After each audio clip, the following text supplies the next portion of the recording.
Welcome back. Now, there's a bit of a fashion at the moment for comedians to use members of their families in their acts. Sarah Millican and Jack Whitehall have both done it, and now Matt Lucas includes his mum in his new show. That's right. It's called the Matt Lucas Awards, and celebrities get to pitch their nominations in a number of strange categories. Morning, Matt. Good morning. Good I morning love your to mum. you. Thank you very much. So do I.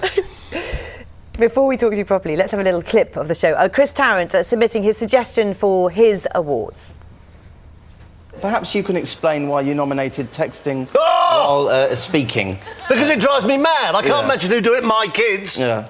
And they do exactly. They just do that. No, go on, Except I'm you have to listening. keep. You have to keep the eyeball contact. Keep doing that all the time. And they even do jokes and laugh and say, "Ha ha ha! Give me that." And then you go, "OMG, lol." Yeah. What? You don't like text speak. Soz 2 here, your dad dead, when funeral. I like it. So how does this work, Matt? Do they get the... Can they choose? I mean, you choose categories before. That's right. That was the for baddest habit. That was the award for baddest habit.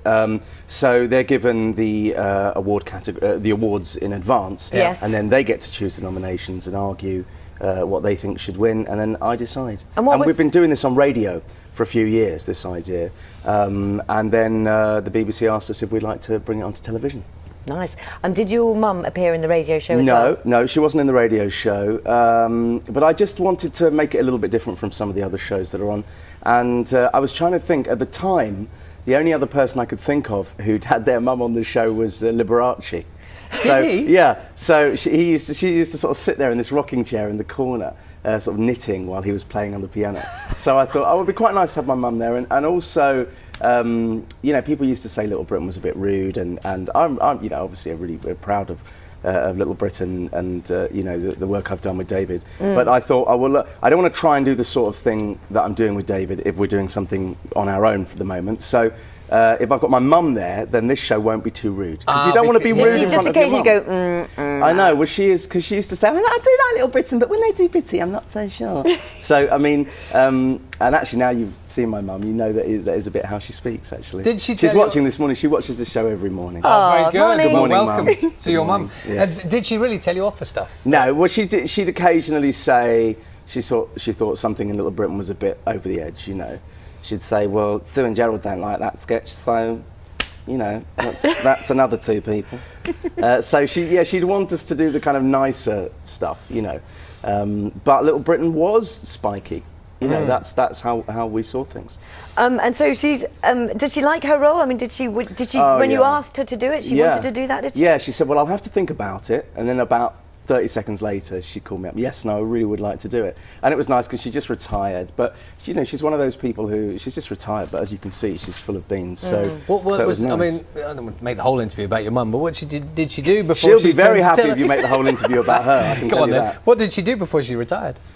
She worked in an office. She was a secretary at our synagogue that, you know, our family belonged to. So she'd worked there for, about 20 years. It's funny, isn't it? Well, now having seen your mum, Yeah. I'm sort of curious about, you know, where did your, you know, you said your comedy's quite edgy and the whole Little Britain thing. Sometimes, yeah, but this show is actually it's quite, although it's on quite late at night, it's quite family orientated, this show, actually. So But was it a kind of kickback, your kind of comedy at you know, quite a... Well, it's funny, because Little Britain, people used to say, oh, Little Britain's really edgy, but that was nothing compared to the live shows that David and I used to do. I saw a clip just now of that wonderful comedian that you're showcasing, and Lee, I used to do, you're right, and I used to do gigs, those sort of gigs, and David and I used to play at the Edinburgh Festival, and we were really rude, and people used to come and see us for years and say, we love what you do, but you could never put that on TV. So we had to work hard with Little Britain to find a way of doing it. So we always thought that Little Britain was a really safe version of what we did. And then when it came out, people said, oh, it's a bit rude. Do you miss the rudeness then? Would you like to go back to do that? No, I think it's fine. I like to keep doing things that I haven't done. Last year I did a film in America. I did the Matt Lucas Awards. I was in Les Miserables with Ramin, and so I just like to do different things. So it's fine. It doesn't mean I'll never be rude again. Some people meet me in the street, they think I'm very rude. Will you be a judge on a talent show? I don't think that's me, but I think David is fantastic on it. You know, I think he's What's he up natural. to with Simon Cowell? He's winding him up, isn't he? What's going on? I don't know. stealing the What show. is going on? I don't know, but it works, isn't it? I mean, it's like Sebastian and the Prime Minister. from Little Britain. That's wonderful watching them together. It's called the Matt Lucas Awards. Is Yes. that because you like award ceremonies or you don't like them? Well, because the award is actually based. It's a picture on of me. you, isn't it? It's like a kind of fat Oscar. Let's be honest. Can we look? It's behind us. Look at it. Let's be honest. It's you, isn't It's it? me. I've got a little bit more going on downstairs than that award, I have to say. But that is me. No, look, it was just an antidote to, you know, best director, best actor, Yes. you know, those kind of backslappy things. Shall we have another look at another clip from the show? Let's have a look now. I'll tell you what, Jermaine, we have got some variations on Sudoku that might make it less dreary for you. Wait there. Wait there. Right, we have here Sudoku, which is all Sues. We've got Sue Pollard, Sue Lawley there, Sue Boo, Sue Indian, she's lovely, I've met her.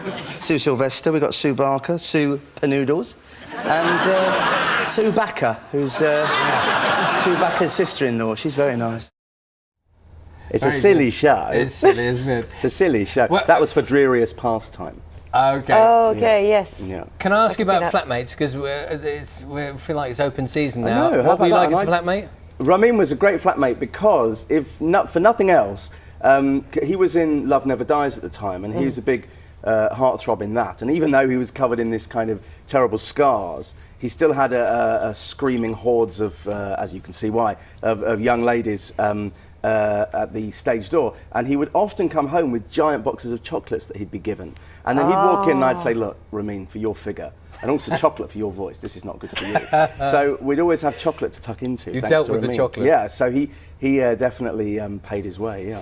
Nice. And you're also involved as well, aren't you, with the National Youth Music Theatre? That's What's right, going on with that? yeah. Well, I was in two companies as a kid. I was in the National Youth Theatre when I was 16, that's where I met David. But I was also in the National Youth Music Theatre when I was 13 with Johnny Lee Miller and Jude Law.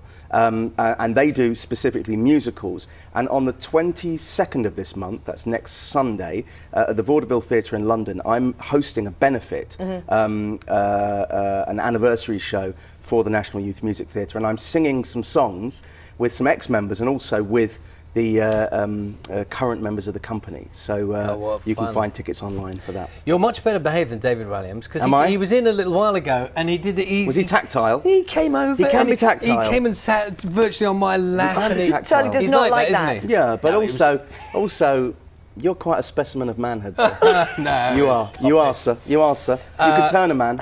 And you enjoy a song, obviously, because you sing do. quite a bit in the show, don't you? I sing a bit in the show, yeah, because like Ramin, I've started doing some stage musicals and things, so I did a bit of a Dennis Waterman, wrote the theme tune, sang the theme tune. Very good. I've been told we must stop talking. Okay. Lovely to see you It's a this morning. shame, but thank you. Thanks for lovely having to see you. me. Thanks for coming to see us. Thank you. That is it for today on Breakfast. We'll both be back tomorrow. We will see you then. Thanks for joining us. Bye-bye. Bye-bye.